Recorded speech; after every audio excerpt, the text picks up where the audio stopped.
जय हिंद दोस्तों, नमस्कारम। क्या हाल चाल हम स्वागत है आप सभी का क्लास 10th बोर्ड एग्जाम 2025 के लिए हिंदी का वायरल पेपर लेकर आ चुके हैं। ऐसा ही पेपर आपके 2025 बोर्ड एग्जाम में देखने को मिलेगा।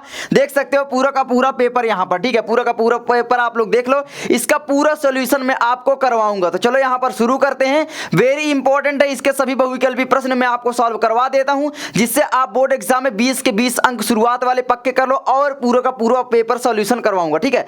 चलो यहाँ पर देखते हैं। सबसे पहले आप देख सकते हो 2025 बोर्ड एग्जाम के लिए हिंदी का पेपर केवल प्रश्न पत्र है और यहां पर आपका दिया गया है ये पेपर कोड 801 डीए कोड का पेपर है, ठीक है। तो याद रख लेना।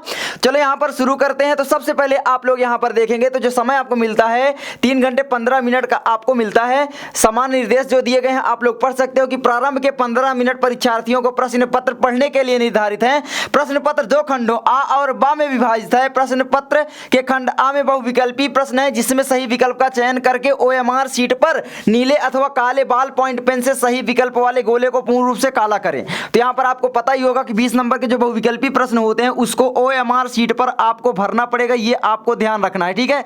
चलिए उसके बाद हमारे पास आता है यहां पर खंड आ में बहुविकल्पी प्रश्न हेतु प्रत्येक प्रश्न के लिए 1 अंक आपको निर्धारित किए गए हैं। उसके बाद आपका आता है प्रत्येक प्रश्न के सम्मुख उसके निर्धारित अंक दिए गए हैं। 1-1 नंबर के हैं चाहे 6 नंबर के हैं, जो भी है उसके आगे अंक दिए गए हैं कि भाई इस प्रश्न में इतने नंबर मिलेंगे। चलो इसका पूरा सोल्यूशन बताता हूं, बाकी पढ़ लो आप लोग। तो यहां पर सबसे पहले हमारा शुरू होता है खंड आ बहुविकल्पी प्रश्न। पहला क्वेश्चन कहता है आचार्य रामचंद्र शुक्ल किस युग के लेखक हैं? जल्दी से आप लोग बताइए।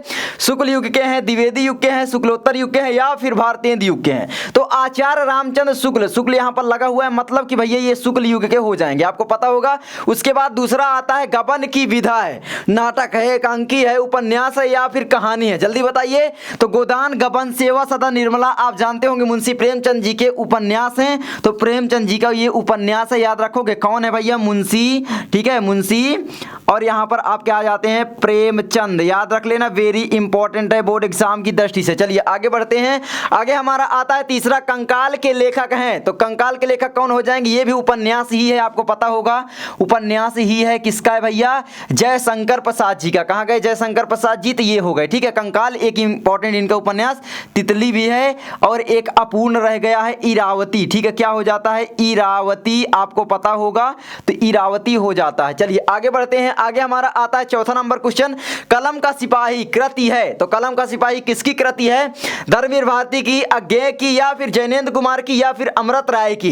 तो यहां पर आपको पता होना चाहिए कि कलम का सिपाही जो है अमृत राय जी की है और यह एक जीवनी विधा की रचना है। तो अमृत राय हो जाएगा और यह एक क्या है? जीवनी विधा की रचना है। किसकी जीवनी है ये भी आपको पता होना चाहिए, प्रेमचंद जी की। किसकी है? प्रेमचंद जी की। मैं एक चीज आपको बताना चाहता हूं कि UP board 7 set question paper हर साल बनाता है। तो मैं आपको 2023 के सभी सेट के क्वेश्चन पेपर सॉल्व करवा दूंगा, 2024 के करवा दूंगा, मतलब कि कह लो वायरल पेपर है सभी के सभी। ये 2023 का सेट है और इसी तरीके से आप अगर तैयारी करते हो तो बोर्ड एग्जाम में 100% है कि 99 प्लस मार्क्स लाओगे। और अगर आप लोग 99 प्लस लाना ही चाहते हो तो class 10th Hindi special batch चल रहा है। कहां पर भैया? आपको डाउनलोड करना है प्ले स्टोर से, लर्न मंत्रा एप्लीकेशन, वहां पर आपको ये एप्लीकेशन में कोर्स मिल जाएगा। क्लास 10th वाले हो तो ज्वाइन कर लेना, बहुत ही इंपॉर्टेंट है। एक सिस्टमेटिक तरीके से पूरी हिंदी की तैयारी मैं आपको करवा दूंगा और वहां पर साइंस, एसएसटी सभी विषयों की तैयारी वैसे करवाई जाएगी, लेकिन एक हिंदी स्पेशल भी है। अगर आप लोग हिंदी में 99 लाना चाहते हो तो मात्र भैया प्राइस क्या है भाई, सभी बच्चे ले सकें, इसीलिए मैंने 1 महीने का रिचार्ज से भी कम प्राइस मात्र 99 रख दिया। इतने कम प्राइस में कोई दे दे तो आप लोग बोलना। आपको पीडीएफ मिलेंगी, प्रीवियस ईयर सभी क्वेश्चन पेपर मिल जाएंगे, इसका पूरा सॉल्यूशन मिल जाएगा, सभी पूरा का पूरा है ना, पीडीएफ सहित आप लोग आराम से पढ़ सकते हो, ठीक है। तो ये चीज है, तो यहां पर याद रखना। उसके बाद हमारा क्या आता है? अगला 5वां है आपका शुक्ल युग की समय अवधि है। तो समय अवधि क्या हो जाती है? शुक्ल युग की, ये आपकी द्विवेदी युग की हो जाती है। द्विवेदी युग के बाद शुक्ल युग आया था, ठीक है। तो द्विवेदी युग है 1900 ईस्वी से 1938। तो यहां पर आपका सही हो जाएगा 1936 से 1943 शुक्ल युग। फिर शुक्लोत्तर युग 1943 से आगे जो भी है शुक्लोत्तर युग हो जाता है। शुक्लोत्तर युग के अंतर्गत ही आपके जो भी आते हैं, नई कविता युग हो गया, प्रयोग प्रगतिवाद, ये जितने भी आते हैं शुक्लोत्तर युग के पार्ट को ही डिवाइड किया गया है। बहुत सारे बच्चे कंफ्यूज होते हैं, मैंने बता दिया, ठीक है। तो यहां पर शुक्ल युग आधुनिक काल की 1843 से अब तक है, अभी आगे क्वेश्चन मिलेगा वैसे। 6वां है आपका साकेत रचना है। तो साकेत किसकी रचना है? आपको पता होगा, साकेत हो गया यशोधरा एक इंपॉर्टेंट रचना है। यशोधरा किसकी है भैया? तो याद रख लेना, मैथिली शरण गुप्त जी की रचना है। ठीक है, क्या है? मैथिली शरण गुप्त जी की रचना है साकेत। तो ये चीज याद रख लेना। और ये क्या है? इनका एक महाकाव्य है। याद रखोगे ना, महाकाव्य है। आई होप आप लोग समझेंगे। उसके बाद आगे बढ़ते हैं। सातवां है आपका महादेवी वर्मा कवित्री है, प्रगतिवाद युग की, द्विवेदी युग की, छायावाद युग की या फिर प्रयोगवाद युग की? तो जल्दी से बताइए। महादेवी वर्मा कवित्री हैं, तो महादेवी वर्मा याद रख लेना छायावाद युग की कवित्री हैं। इन्हें आधुनिक युग का मीरा भी कहा जाता है। ठीक है, मीरा कहा जाता है आधुनिक युग का। तो याद रख लेना, आधुनिक युग का मीरा किसको कहा जाता है? महादेवी वर्मा जी को। आगे आपका आता है आठवां, गंगा लहरी रचना है। तो गंगा लहरी पद्माकर की रचना है, भूषण की है, बिहारी या मतीराम? तो पद्माकर जी की रचना है, याद रख लेना। उसके बाद आगे है, अब देखो एक ट्रिक मैं आपको बताता हूं ये सभी बहुविकल्पी प्रश्न सॉल्व करने की। यहां पर सबसे पहले देखोगे जो फेमस है ज्यादातर लेखक में 5वें नंबर तक क्वेश्चन पूछेगा। ये हिंदी गद्य का विकास कह लो होता है। उसके बाद शुरू होता है 6वें नंबर से हिंदी पद्य का विकास। इसमें आप देखोगे विधा कभी नहीं पूछेगा। ठीक है, जितने भी आपके पाठ्य पुस्तक में कवि हैं उन्हीं से रिलेटेड क्वेश्चन पूछेगा, ये आपको ध्यान रखना है। देख लो चाहे जितने भी, साकेत, मैथिली शरण गुप्त, है ना? तो देख ही सकते हो महादेवी वर्मा, है ना? ये भी आपकी कवित्री ही है, आज यहाँ पर लिखी है जो भी है ना। तो यहाँ पर आपका हो जाता है महादेवी वर्मा का छायावाद युग, मैंने बताया ही। गंगा लहरी आपका पद्माकर की। उसके बाद आपका आता है 9वां, आधुनिक काल की समय सीमा है। तो आधुनिक काल की समय सीमा मैंने पहले ही बता दिया। देखता हूं कितने बच्चे सही आंसर देंगे। तो मैं क्वेश्चन लिखा रहा हूं, आंसर जल्दी से आप लोगों को कर देना है। देखता हूं कितने बच्चे यहां पर सही आंसर दे देते हैं। ठीक है, तो आंसर दे देना। उसके बाद हमारा आगे आता है 10वें नंबर का, महादेवी वर्मा की रचना नहीं है। तो यहां पर महादेवी वर्मा की रचना कौन सी नहीं है, जल्दी से आप लोगों को बताना है। तो महादेवी वर्मा की रचना कौन सी नहीं है? निहार नहीं है, युगांत नहीं है, सांध्य गीत या दीपशिखा? आपको पता होगा सांध्य गीत, दीपशिखा, युगांत, यामा, है ना? यामा भी इनकी रचना एक पॉपुलर है, ये सभी हैं। लेकिन यहाँ पर युगांत नहीं है। युगांत किसकी है? तो आपको पता होगा युगांत जो है ना सुमित्रा नंदन पंत जी के। किसकी है? सुमित्रा नंदन, ठीक है, पंत जी की रचना है। याद रख लेना, सुमित्रा नंदन पंत जी की। आगे बढ़ते हैं। आगे आपका आता है हास्य रस का स्थायी भाव है। ये तो आपको पता ही होगा यार, हास्य रस का स्थायी भाव क्या हो जाता है, जल्दी से आप लोग बताइए। तो यहाँ पर आपका हास्य रस का स्थायी भाव जो हो जाता है वो हो जाता है हास्य। बिल्कुल सिंपल है ना, ये तो बिल्कुल लॉलीपॉप क्वेश्चन आता है। और करुण रस पूछा जाएगा तो शोक हो गया, यही पूछा ही जाएगा। तो 1 नंबर ले लो अभी, है ना? करुण रस का स्थायी भाव क्या होता है? तो वो होता है शोक, जहां पर हमें दुख का अनुभव होता है। आगे आपका आता है 12 नंबर, पीपर पात सरिस मंडोला पंक्ति में अलंकार है। जल्दी से आप लोग बताइए। तो पीपर पात सरिस मंडोला पंक्ति में कौन सा अलंकार हो जाता है? तो यहां पर आप लोग याद रख लेना रूपक, जैसे पीपर के पत्ते के जैसा मंडोला। तो यहां पर तुलना हो रही है, मन की तुलना पीपर के पत्ते से हो रही है। तो मतलब पीपल के पत्ते के जैसा मंडोला, मतलब तुलना हो रही है। और जहां पर तुलना होता है वहां पर उपमा अलंकार होता है। उपमा का मतलब ही होता है मेरी जान तुलना। आप लोग याद रखोगे ना, वेरी इंपॉर्टेंट है, याद रख लेना, बहुत ज्यादा इंपॉर्टेंट है। उपमा अलंकार यहां पर आप लोग कह लो, ठीक है। और यहां पर अनुप्रास आपसे पूछा नहीं जाता है, ठीक है। और यहां पर रूपक पूछा नहीं जाता, सॉरी पूछा जाता है, ये पूछा ही नहीं जाता। उसके बाद आपका आता है 13, सोठा छंद में चरण होते हैं। सोठा छंद, रोला और सोठा दो छंद आपसे पूछे जाते हैं ज्यादातर, ठीक है। चौपाई ये सब पूछे नहीं जाते, तो रोला और सोठा ही आता है। सोठा और आपके पाठ्य पुस्तक में है रोला। तो यहाँ पर याद रखोगे, मैं सोठा भी बता देता हूँ। तो सोठा छंद में क्या होता है कि भाई 4 चरण दोनों में होते हैं, रोला और सोठा दोनों में। लेकिन यहाँ पर याद रखना कि सोठा छंद में क्या होता है, पहला जो चरण होता है और तीसरा जो चरण होता है। अरे यार ये क्या हो रहा है भाई। तो यहाँ पर याद रख लेना जो सोठा छंद होता है यार, ठीक है। यहाँ पर थोड़ा सा जूम हो जा भाई, है ना, हाँ ठीक है। तो यहाँ पर हाँ, जो याद रखना सोठा छंद जो होता है ना, इसका पहला जो चरण होता है और तीसरा जो चरण होता है, इसमें कितनी मात्राएं होती हैं? तो यहाँ पर याद रख लेना 11 मात्राएं होती हैं। और जो आपका दूसरा चरण होता है और यहाँ पर चौथा चरण होता है, इसमें क्या होता है भैया? तो इसमें ये पता नहीं क्या हो रहा है, 13 मात्राएं होती हैं, ये याद रख लेना। तो सोठा छंद हो गया। आपका जो रोला छंद होता है, रोला छंद में क्या होता है कि भाई यति के साथ यहाँ पर कुल मिलाकर के 24 मात्राएं होंगी, ठीक है। तो ये चीज है, ठीक है। तो इसके बाद आपका आता है आगे आपका आता है 14वां। तो इसका आंसर आपको मिल ही गया होगा कि भाई 4 है ना, 4 हो गया। 14वां आपका आता है यहाँ पर, यार ये क्या हो रहा है, उपदेश शब्द में प्रयुक्त उपसर्ग है। तो जल्दी से बताइए, उपदेश शब्द में प्रयुक्त उपसर्ग क्या हो जाता है? तो यहाँ पर सही है आपका उप, ये तो आपका सही है।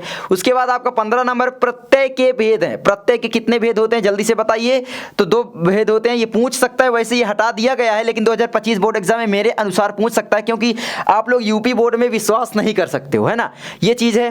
अब यहां पर देखो, प्रत्यय के भेद आपके 2 हो जाते हैं, ठीक है। कौन कौन से हो जाते हैं? एक आपका हो जाता है यहां पर, ठीक है, कृत प्रत्यय एक आपका हो जाता है तद्धित प्रत्यय, ये आपको पता होगा।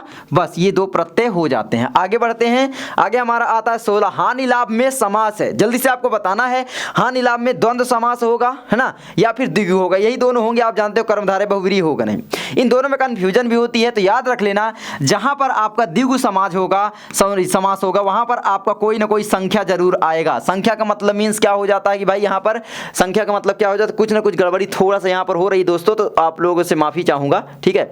हाँ, तो ये हो गया, ठीक है। तो यहाँ पर द्विगु जो होता है ना वहां पर संख्या आता है, जैसे कि गणित के कोई अंक हो जाए, जैसे आपका चौराहा। देखो चौराहा मतलब चार रास्तों का समाहार या समूह, है ना। चौराहा, तिराहा, इस तरीके से देख लो, तिराहा, ठीक है, पंचहार, इस तरीके से आपका हो जाता है। उसके बाद आपका आता है यहाँ पर ये हानि लाभ में ये चिन्ह मिला लेना, ये चिन्ह जहां पर मिले याद रख लेना द्वंद्व समास होगा, बिल्कुल हटाओ, ठीक है। चलिए आगे बढ़ते हैं। आगे आपका क्या आता है, तो यहाँ पर आपका आगे जो आएगा वो क्या आएगा, तो आगे आपका आता है 16 नंबर हानि लाभ में समास है। तो ये आपको हो ही गया। मैं यार दिमाग मतलब खराब कर दिया बोर्ड ने, है ना। चलिए कोई बात नहीं है ना, मैं जल्दी जल्दी सॉल्व करवाने की कोशिश किया हूँ। 17 आपका मछली का पर्यायवाची है। जल्दी से बताइए मछली का। मीन सदा जल में रहे धुले वास न जाए, मतलब नहाए धोए का हुआ जो मन मैल न जाए, नहाए धोए का हुआ जो मन मैल न जाए, मीन सदा जल में रहे धुले वास न जाए। तो भैया नहाए धोए से कुछ नहीं होता, अपना मैल मन का मैल साफ कीजिए, है ना। और क्या होता है भाई, ये कबीरदास, मुझे कबीरदास जी के दोहे इतने पसंद है ना, मैं हर सुबह सुनता हूँ और मुझे बहुत ज़्यादा शांति मिलती है। आप लोग भी सुनिए, मीन हो जाएगा, ठीक है। उसके बाद आपका आता है आगे आपका आता है जब हम दिल्ली जा रहे थे तो कोमल रो रहा था। बताइए जल्दी से क्या होगा। तो जब हम दिल्ली जा रहे थे तो वहां पर कोमल रो रहा था। बिल्कुल सिंपल है यहाँ पर कि भाई देखो जब हम दिल्ली गए कोमल तभी रोया। एक वाक्य की आश्रयता दूसरे वाक्य से है, और जहां पर एक वाक्य दूसरे वाक्य पर आश्रित होता है कि भाई एक वाक्य पूर्ण होगा तभी वो दूसरा वाक्य पूर्ण होगा। मतलब कि भाई अगर हम दिल्ली ना जाते तो कोमल नहीं रोता। बिल्कुल सिंपल है। तो यहां पर आपका मिश्रित वाक्य हो जाएगा, ठीक है। आगे बढ़ते हैं। वाच्य प्रयोग के कितने भेद होते हैं, कर्मणी, है ना, और भाववाच्य और कर्तरी वाच्य, 3 होते हैं आपके। तो 3 आपके हो जाएंगे। कौन से होते हैं, एक तो आपका होता है कर्तरी कह लो या कर्म जिसके अनुसार, या फिर कर्ता के अनुसार जो होता है कर्तरी, या कह लो कर्ता लिख देता हूँ, ठीक है।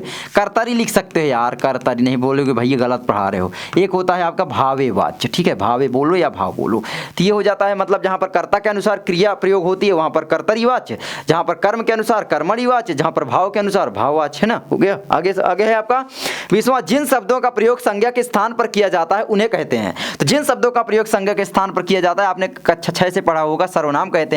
और सर्वनाम कौन कौन से होते हैं, I, we, you, he, she, he, will, it, they, आपने अंग्रेजी में पढ़ा होगा। तो आई मतलब होता है मैं, आई मैं, हम, आई वी मतलब हम, है ना, यू मतलब आप या तुम, आप कह लो या तुम कह लो, ठीक है, तुम कह लो, आई वी यू। और ही मतलब वह हो जाता है, सी मतलब अंग्रेजी में प्रयोग होता है, बस इसमें तो दोनों एक ही होता है। तो आई विल, ही, दे, वे हो जाता है। हो गया, बिल्कुल सिंपल हो गया, इतने हो जाते हैं। आगे आपका ये देखो आ गया खंडपा, ये 50 अंक का आपका पूछा जाता है। तो यहाँ पर पहला आपका जो क्वेश्चन आएगा 6 नंबर का आएगा, गद्यांश से आएगा। तो यहाँ पर पहला कहता है निम्नलिखित गद्यांश पर आधारित दिए गए प्रश्नों के उत्तर दीजिए।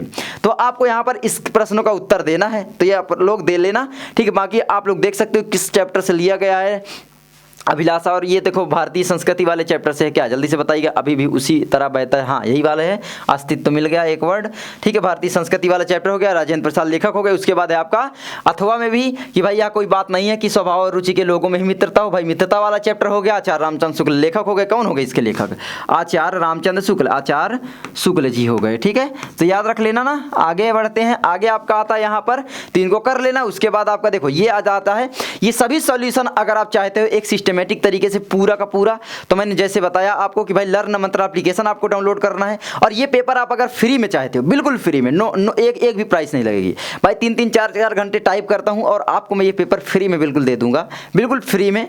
आप लोग आराम से प्रैक्टिस कर सकते हो, है ना। 3 घंटे बैठ करके उसको सॉल्व करो पूरा का पूरा। मेरे पास आप लोग जो व्हाट्सएप नंबर मैं आपको प्रोवाइड कर रहा हूँ, व्हाट्सएप नंबर भी आप लिख सकते हो। कोई भी दिक्कत होती है 88 87 83 88 और 70, ये मेरा व्हाट्सएप नंबर है। यहाँ पर आप अपनी कॉपी की फ़ोटो भी भेज सकते हो बैच में जुड़ने के बाद। और अगर आपको कोई भी प्रॉब्लम पेमेंट से रिलेटेड आती है तो आप लोग कॉन्टैक्ट कर सकते हो। और मैं आपको बताया ना जैसे कि भाई 99 लाना है तो 99 अपने विकास भैया के कोर्स से जुड़ना है, ये चीज़ आप लोग याद रख लेना बस, है ना। मैं देखो मेरा मकसद हमेशा से यही है कि भाई मैं बच्चों को कम दाम में पढ़ा पाऊँ।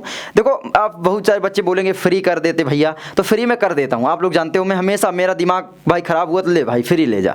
लेकिन क्या होता है ना, यहाँ पर यूट्यूब में इस समय एडवर्टाइजमेंट बहुत ज़्यादा आ रहा है, 2-2 3-3 मिनट बर्बाद हो रहा है टाइम। तो वहाँ पर ऐड भी नहीं आते, आराम से बिल्कुल आराम से पढ़ाई कर सकते हो, ऐड नहीं आएंगे, कोई डिस्ट्रैक्शंस वगैरह नहीं होगा। तो ये चीज़ों के लिए वहाँ पर चार्जेस लगते हैं, मुझे भी आगे देने पड़ते हैं। इसलिए मैंने भाई 99 देखो ना यार कितना कम मैंने रख दिया। 1 महीने का रिचार्ज आप करवा लेते हो हर महीने, लेकिन 99 3-4 महीने के लिए देने के लिए आप लोग हिचकिचा रहे हो। मैं आपसे दावे के साथ कहता हूँ इस कोर्स को ज्वाइन होने के बाद आप लोग भाई बिल्कुल आप लोगों को मज़ा आ जाएगा, मैं ये कहता हूँ। और मैं आपको पूरा अभी पढ़ाऊँगा, अभी कोर्स स्टार्ट ही हो रहा है। मुझे कुछ प्रॉब्लम हो गई थी तो मैं नहीं कर पाया था, तो अभी मैं कर ही रहा हूँ।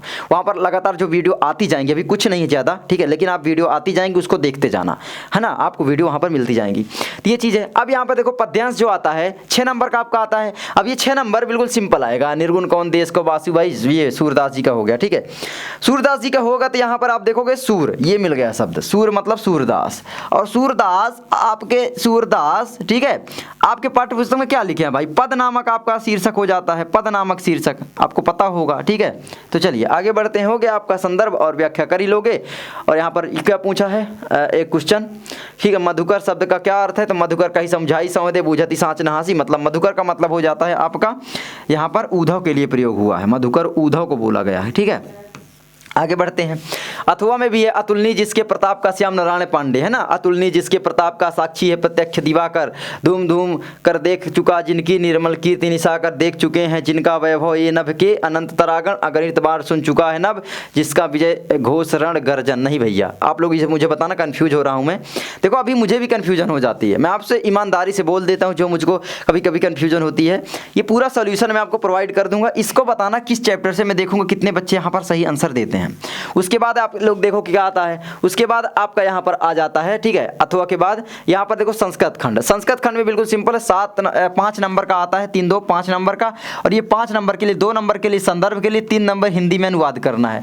ये आपका ऐसा नगरी वाराणसी वाले चैप्टर से हो गया। ऐसा नगरी पाना तो वाराणसी लिखना। भारतीय संस्कृति पढ़ते हो तो भारतीय संस्कृति एक चैप्टर है, बहुत सारे बच्चे दोनों में कन्फ्यूज हो जाते हैं, लेकिन याद रखना ऐसा नगरी भारतीय संस्कृति, संस्कृत भाषा केंद्र स्थल अस्ति, मतलब ये सिंपल सा है, वाराणसी वाले चैप्टर से है। बहुत सारे बच्चे कंफ्यूज हो जाते हैं, तो इनमें आप लोग गलती मत करना, ठीक है। तो वाराणसी वाले चैप्टर से अनुवाद करना मैं आपको बताऊंगा ही, ठीक है। एप्लीकेशन में आपको इसका पूरा अनुवाद मिल जाएगा, है ना, वहां पर आप PDF पढ़ सकते हो, ठीक है। उसके बाद आपका अथवा, अथवा में आपका दिया गया अस्माकम संस्कृति सदा गतिशीला वर्तते मानव जीवनम संस्कृतुम, ऐसा ये सब पूरा है। तो ये आपका क्या हो जाता है, संस्कृति, भारतीय संस्कृति हो गया, ये वाला है भारतीय संस्कृति से, ठीक है। तो ये चीज़ है। उसके बाद आपका उत्तरम यत् समुद्रस्थ, ये आपका हो गया, इसको आप लोग कर सकते हो। ये देखो श्लोक के लिए अलग से आपको 5 नंबर निर्धारित हैं, 2 नंबर आपका संदर्भ के लिए हो जाएगा, और यहाँ पर 3 नंबर जो है अनुवाद के लिए हो जाएगा। आप लोग याद रख लेना अनुवाद, ठीक है, ये चीज़ आप लोग याद रख लेना। उसके बाद आपका ये दोनों में से किसी एक को ही करना है, तो दोनों को याद भी कर लो, आगे अभी काम आ जाएगा। जैसे ये देखो, ठीक है। अब यहाँ पर अपने पठित खंड काव्य के आधार पर आपको निम्नलिखित प्रश्नों के उत्तर देना। 3 नंबर का खंड काव्य आता है, तो ये तो आपके जिले के अनुसार होता है, आप लोग देख लेना, है ना, पूरा का पूरा खंड काव्य देख लो, जो आपके में लगता है वही तैयार कर लो। उसके बाद आपका 6वें का निम्नलिखित लेखकों में से किसी एक लेखक का जीवन परिचय दीजिए तथा उसकी किसी एक रचना का आपको उल्लेख करना है। अब यहाँ पर मैं बता दूं, ये तीनों याद कर लो, कोई ना कोई बोर्ड एग्जाम में 100% है कि आ ही जाएगा, 100% कह लो, ठीक है। ये तीनों तैयार कर लो, 5 नंबर आपके पक्के हो जाएंगे। और बाकी आप बोलोगे भैया बता दो, तो मैंने वीडियो पहले भी बना दी है, आगे भी बना दूंगा, ठीक है। आचार्य रामचंद्र शुक्ल का जीवन परिचय by Learn Mantra, Jaishankar Prasad का जीवन परिचय by Learn Mantra, doctor Rajendra Prasad का जीवन परिचय बाई लर्न मंत्रा, आपको सभी मिल जाएंगे, क्या दिक्कत है। उसके बाद हमारा आता है आगे, निम्नलिखित कवियों में से किसी एक कवि का जीवन परिचय दीजिए तथा उसकी एक प्रमुख रचना का उल्लेख करना है आपको। महाकवि सूरदास, सुभद्रा कुमारी चौहान, बिहारी लाल, यहाँ पर याद रख लेना। यहाँ पर आपका सूरदास का दिया गया, हाँ सूरदास का दिया गया, तो यहाँ पर आप लोग रसखान का भी तैयार कर लेना, छोटा सा है। बाकी इनका सभी जीवन परिचय मैं बना दूंगा फिर से एक वीडियो, ठीक है। अभी बहुत पुरानी वीडियो हो गई है, रैंक भी नहीं कर रही हैं, तो मैं एक बार वीडियो बनाने की सोच रहा हूँ। तो रसखान का हो गया आपका यहाँ पर, और तुलसीदास, इतना अगर याद कर लेते हो तो 100% है कि इनमें से ही आएगा, ठीक है। रट लो यार, रट लो, ठीक है। आगे आपका अपनी पाठ्य पुस्तक से कंठस्थ किया हुआ कोई एक श्लोक लिखिए जो इस प्रश्न पत्र में ना आया हो। तो जल्दी से आप लोगों को लिख देना यहाँ पर 2 नंबर का। देखो तो श्लोक जो ऊपर दिए गए हैं याद कर सकते हो। सकते हो। बाकी एक दो मैं आपको और इंपॉर्टेंट बता देता हूँ, सर्वे भवन्तु सुखिनः, सर्वे सन्तु निरामया, सर्वे भद्राणि पश्यन्तु मा कश्चित् दुर्भाग् भवेत्, है ना। 19 मिनट हो गए हैं। और यहाँ पर क्या हो जाता है, एक बंधनम मरणम वापि जयो वापि पराजय उभयत्र समो वीरा, वीर भाव ही वीरता। तो आप लोग ये तैयार कर सकते हो, ठीक है। और दो ऊपर है ही है, तो आप लोग ये दोनों सरल लगते हैं ना, सर्वे भवन्तु सुखिनः, सर्वे सन्तु निरामया, सर्वे भद्राणि पश्यन्तु मा कश्चित् दुर्भाग् भवेत्, या फिर बंधनम मरणम वापि जयो वापि पराजय उभयत्र समो वीरा, वीर भाव ही वीरता। वीरा वीरेण पूज्यते वाले चैप्टर से है, एक ही श्लोक वहाँ पर है और ये बहुत ही इंपॉर्टेंट है। उसके बाद हमारा आगे बढ़ते हैं, तो ये आपका 2 नंबर पक्का। उसके बाद निम्नलिखित प्रश्नों में से किसी 2 प्रश्नों के आपको उत्तर देना है, आराम से आ जाएंगे। मैं आपको इंपॉर्टेंट क्वेश्चन बता दूंगा, तो 4 में से कोई 2 ही करने हैं, तो इतना भाई बिल्कुल सिंपल है, आप कर लोगे आराम से। 4 में से केवल 2 मतलब 50% कह लो, है ना। 50% आपको पढ़ने हैं केवल, और इंपॉर्टेंट ही पढ़ने हैं, तो ये 2 नंबर आपके पक्के हो जाएंगे। ज्ञानम कुत्र संभवति, कितना सरल है, ज्ञानम सर्वत्र संभवति, भारतीय संस्कृति मूलम किम अस्ति, इसका मुझे आप लोग बताना। कुत्र मरणम मंगल भवति, वर्णाढ्याम मरणम मंगलम भवति, चंद्रशेखर एका भारतीय वीरः आसीत्, है ना, भारत के वीर थे चंद्रशेखर। तो हो गया सिंपल। उसके बाद हमारा आता है यहाँ पर लास्ट, निम्नलिखित में से किसी एक विषय पर आपको निबंध लिखना है। यहाँ पर 7 नंबर का आएगा, आतंकवाद कारण एवं निवारण, वृक्षारोपण, मेरा प्रिय कवि, नारी सशक्तिकरण। आप लोग विज्ञान पर जरूर तैयार करना। और यहाँ पर एक चीज़ है प्रदूषण, ठीक है। और देखो मैं एक चीज़ बताना चाहूँगा कि जितने भी आप लोग ये सोच रहे हो ना कि भाई ये जितनी चीज़ें हैं आपके, जितने भी निबंध हैं, आप ये सोचो कि मैं रट लूँ, तो रट कर आप लोग कभी नहीं ला सकते, ये आपको ध्यान रखना है। आपको रटना नहीं है, आपको जैसे 7 नंबर का है तो आपको 7 हेडिंग बनाना है। क्या करना है, 7 हेडिंग बनाना है, ये आपको ध्यान रखना है। आगे बढ़ते हैं, ये पता नहीं बोर्ड में क्या हो जाता है कभी कभी, है ना, पगला जाता है। उसके बाद हमारा आता है अवकाश हेतु अपने प्रधानाचार्य को एक पत्र लिखिए, ये आपका आएगा पत्र लेखन। क्या आ जाता है, पत्र लेखन।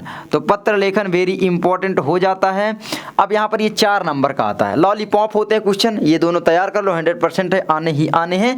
और इसका एक तरीका होता है, बाकी चीज़ें आप अपने से बनाकर भी लिख सकते हो, कोई दिक्कत होने वाली है नहीं। तो ये चीज़ है, आप लोग पूरा का पूरा पेपर तैयार कर लो और इसका पूरा सोल्यूशन PDF के साथ, है ना, जिस तरीके से अनुवाद हो गया, हर चीज़ मतलब व्याख्या हो गया, पूरा का पूरा सोल्यूशन आप लोग पढ़ना चाहते हो PDF फॉर्म में कि भाई जल्दी जल्दी पढ़ लूँ, है ना, वीडियो ना देखना पड़े, तो आप लोग लर्न मंत्र एप्लीकेशन डाउनलोड कर लीजिए, वहाँ पर आपको मिल जाएंगे। और ये पूरा पेपर फ्री में चाहते हो तो भी डाउनलोड कर लीजिए, वहाँ पर आपको पेपर फ्री मिल जाएगा, कोई 1 भी रुपये नहीं चार्ज होंगे। लेकिन अगर आप इसका पूरा सोल्यूशन चाहते हो तो आप लोग बोर्ड एग्ज़ाम स्पेशल बैच से जुड़ सकते हो, क्योंकि ये केवल बोर्ड इस एग्ज़ाम के लिए ही बनाया गया है। बोर्ड एग्ज़ाम स्पेशल एक वहाँ पर आपको मिलेगा, ठीक है, बोर्ड एग्ज़ाम स्पेशल आपको वहाँ पर एक सेक्शन मिलेगा, उसमें आपको 10th हिंदी स्पेशल बैच मिल जाएगा। क्या मिलेगा, 10th, ठीक है, हिंदी स्पेशल बैच आपको वहाँ पर मिल जाएगा। और आप याद रखना ऐप कैटेगरी जो सिलेक्ट करना, फिर आप बोलोगे भैया नहीं मिल रहा ये वो, उसमें ऐप कैटेगरी मिलेगी, तो आपको ध्यान से 10th ही सिलेक्ट करना है। अगर आप 10th में हो, 12th में हो तो 12th सेलेक्ट कर लो, और अगर आप क्लास 12th में हो तो लर्न मंत्र एप्लीकेशन लर्न मंत्र चैनल को सब्सक्राइब कर लो, है ना। और ये लर्न मंत्र 9th वाला मेरा चैनल है। तो आई होप आपको वीडियो अच्छी लगी होगी। चलिए मैं मिलता हूँ आपसे अगली वीडियो में, तब तक के लिए दोस्तों जय हिंद, जय भारत, नमस्कार।